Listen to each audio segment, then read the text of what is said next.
children. In your book, and there's a lot in this book about you personally that you wrote, you write chapter 6, and you start off by saying, this has been the hardest chapter for me to write. And it's all about your own personal life and what happened to you when you were 16 years old. Why did you write that, and why did you want people to know all these details on those teenage years?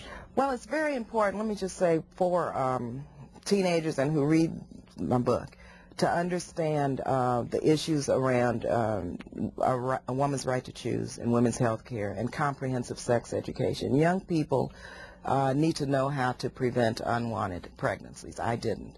Young people need that information about sex education so that they don't get pregnant, you know, until they're married.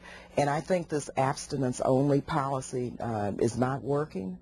And, you know, I think it was under the Clinton administration and the Welfare Reform Bill where abstinence only was put into law. And I've been trying for many years now to repeal that. Federal funds cannot be used in our public schools to teach comprehensive sex education.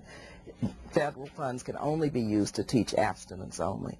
And what I say and what many are saying is that, yes, abstinence, but we have to teach our young people comprehensive sex education, how to also prevent unwanted pregnancies, how to prevent the transmission of HIV and AIDS and sexually transmitted diseases, and why we need to focus our resources, our tax dollars, on a comprehensive sex education strategy so that we can help young people prevent unwanted pregnancies, help young people know what they're doing, and help young people understand what sex education should really be about, not just abstinence only. Well, in your book, you start off by telling us that when you were 16 years old, you got pregnant.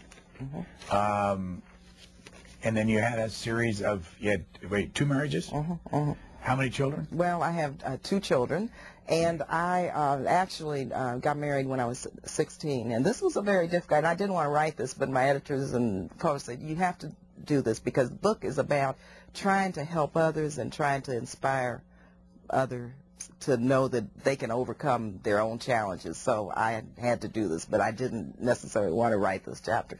But during that time, Roe versus Wade had not been the law of the land. And so you could only get an abortion, a back alley abortion, or, you know, go to Mexico. And that's what I did. And I am a strong advocate of preserving Roe versus Wade. We have to preserve a woman's right to have an abortion, a woman's right to choose. Many young girls now believe it always was like this, but part of what I'm writing about is it wasn't always like this. Young girls got into trouble. Many died as a result of not having access to adequate medical facilities. And I'm a person of faith. I'm a very devout religious person. And so the moral dilemmas around these issues are very personal and very deep. But I think that as a public person and as a lawmaker, I have to be able to be an advocate for young girls and women and preserving a woman's right to choose and not going back to where we were before Roe versus Wade. But may I hear you?